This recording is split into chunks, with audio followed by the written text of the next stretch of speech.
Assalamualaikum warahmatullahi wabarakatuh. Perkenalkan, nama saya Wahyu Setianingsi, NPM 19110431, semester 8, jurusan Manajemen Pendidikan Islam dengan dosen penguji Bapak Rizky Gunawan MPD. Di sini saya akan melakukan ujian komprehensif dengan mata kuliah Tauhid dan Ilmu Kalam.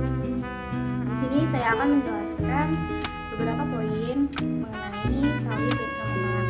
Yang pertama, pengertian Tauhid dan Ilmu Kalam. Yang kedua, dasar-dasar Tauhid dan Ilmu Kalam.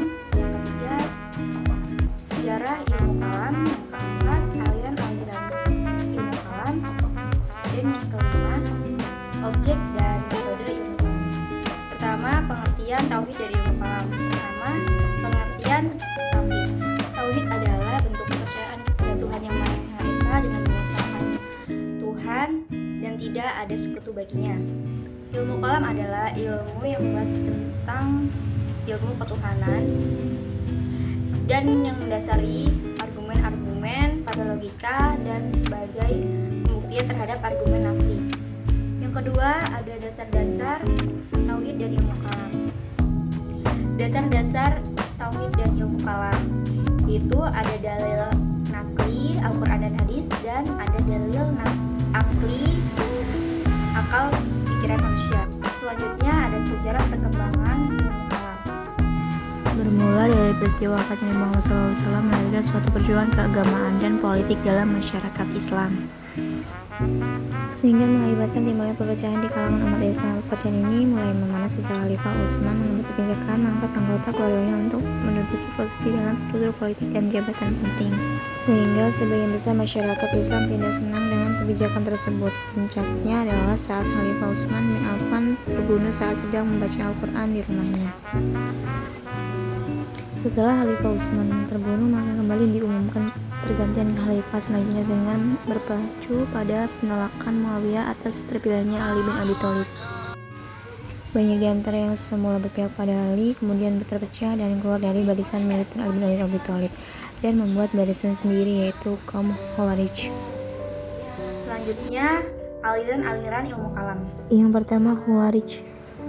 Khawarij merupakan golongan yang memiliki pendapat bahwa orang yang melakukan dosa besar dalam pandangan Islam adalah kafir. Yang kedua, Murji'ah.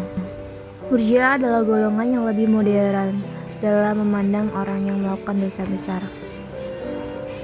Yang ketiga, Syiah. Syiah adalah golongan yang terlalu fanatik kepada Khalifah Ali bin Abi Thalib hingga mereka mengingkari keberadaan Khalifah Abu Bakar, Umar, dan Utsman. Yang keempat, yaitu Jabariyah. Jabariyah adalah golongan yang meyakini bahwa segala sesuatu yang terjadi mutlak kehendak Allah. Yang kelima, Qadariyah. Aliran Qadariyah adalah aliran yang lebih mendahulukan akal dan pikiran daripada prinsip-prinsip yang berasal dari Al-Quran dan Sunnah. Yang keenam, Mu'tazilah.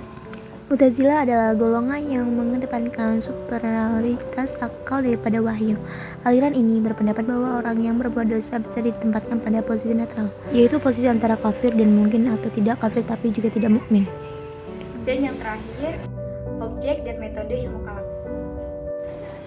Sebagai sebuah diskusi keagamaan, wacana kalam yang menjadi objek kajian adalah keyakinan kebenaran tentang ajaran agama Islam, bukan mencari suatu kebenaran yang dibicarakan oleh filsafat. Metode yang digunakan ilmu kalam adalah metode jidal atau debat. Alasannya karena para mutakalimun untuk mempertahankan keyakinan dan argumentasinya selalu dengan perkataan atau pembicaraan dan perdebatan, sehingga orang yang ahli di bidang kalam disebut mutakalimun. Sekian video yang dapat saya sampaikan. Terima kasih. Wassalamualaikum warahmatullahi wabarakatuh.